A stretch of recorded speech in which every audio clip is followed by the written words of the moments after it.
All right, final exam practice, problem 3, part A.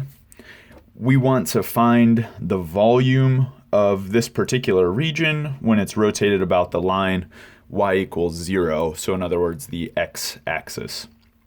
The region that we're defining here is consisting of all of the ordered pairs x comma y, so all of the points x, y, where the x value satisfies this inequality, 0 to pi over 4, so in between 0 and pi over 4, and y satisfies the inequality greater than sine of x, less than cosine of x.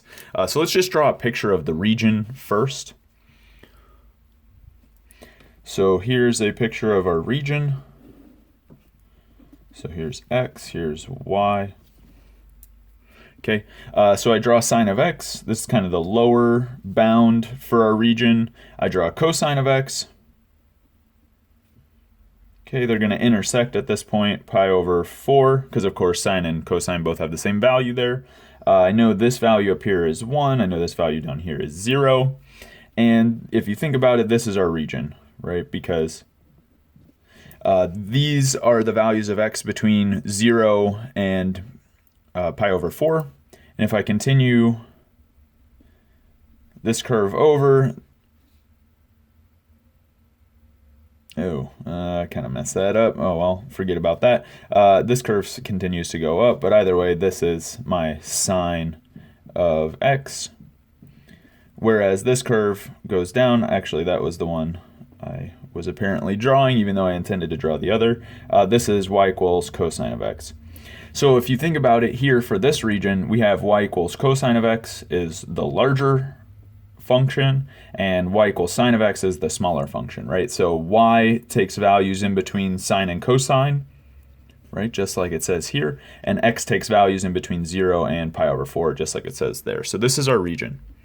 Okay, and then we want to take this region and rotate it about the x-axis, right? Because that's the line y equals 0.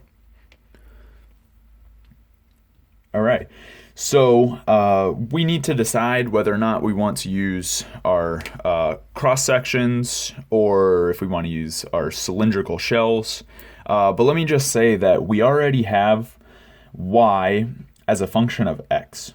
We're rotating about this horizontal line, right? The x-axis. So since we have information about y in terms of x and we're rotating about a horizontal axis, we're going to use our cross sections.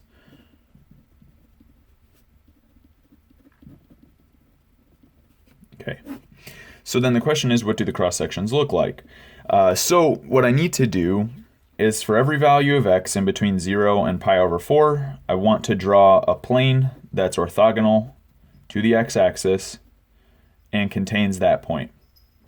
Right, so that point x comma 0 is contained in this plane. This plane, I'll call it P sub x. This is orthogonal to the x-axis. All right, and so we'll see that there's this bit of blank space here, then there's this part of our region, and then there's also this blank space above. So if you think about it, and of course we're rotating this around, right? So we actually will have some kind of symmetric business going on here. So we'll have a blank region in the middle, and then there will be a region that is actually the region we're concerned with, and then there'll be just blank space outside of that.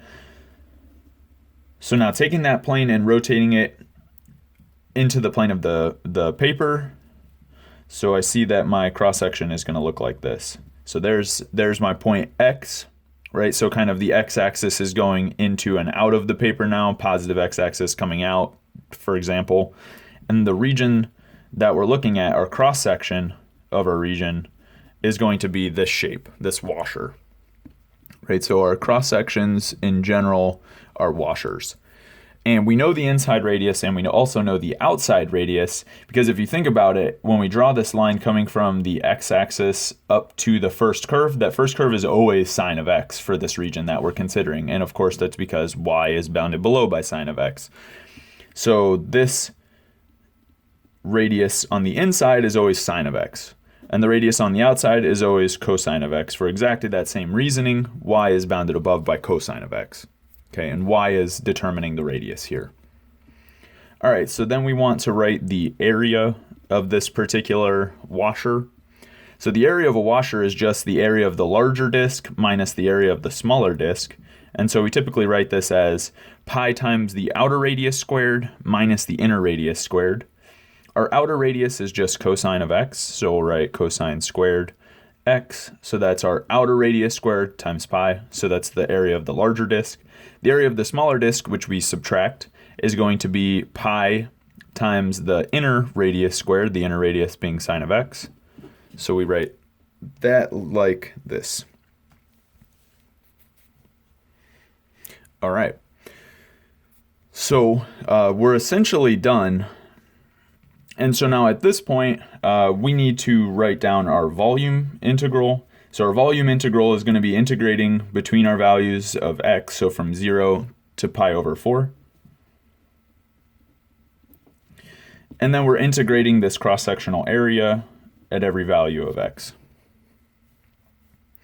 Okay, so this is the integral from 0 to pi over 4 of pi times cosine squared x minus sine squared x dx. Okay, and then essentially we need to know how to find the antiderivative of cosine squared and sine squared. And so of course we just use the same trick that we always do. So there's kind of two ways of thinking about this one. First way is you can immediately identify that this is a double angle identity.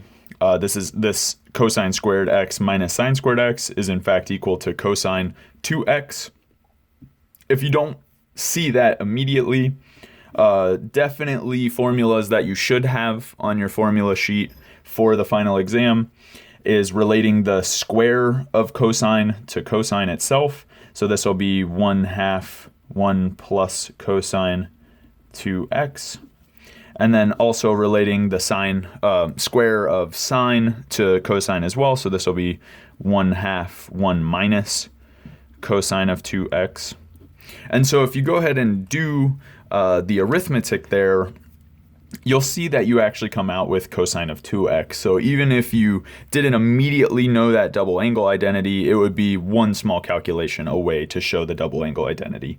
So either way, we have this constant multiple of pi, which we can pull out to the front, and then we're integrating from 0 to pi over 4 cosine of 2x dx.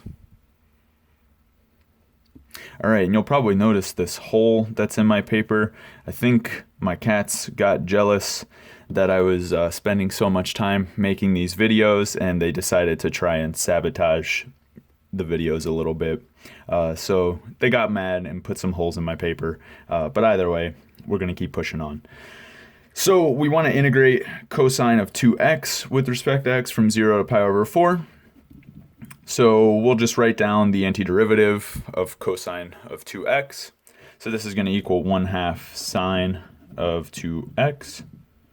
And then we evaluate at pi over 4 and at 0. Okay, so to see that this is the antiderivative of cosine of 2x, right, of course, just take the derivative of it. We take the derivative, sine turns into cosine, and then the chain rule is going to bring this 2 outside to cancel with the 1/2, and it'll give us exactly cosine of 2x. Okay, so either way, we evaluate, we got pi, we have 1/2. I could bring the 1/2 outside, doesn't really matter so much. So sine of 2 times pi over 4 is sine of pi over 2. So sine of pi over 2 is equal to 1, so I'll write that. And then I have 1/2 times sine of 2 times 0, so sine of 0 is 0, so that term contributes nothing. So we have pi times 1/2, and this is equal to pi over 2. All right, so that's the volume of this region rotated about the x-axis, or the line y = 0. All right, see you at the next one.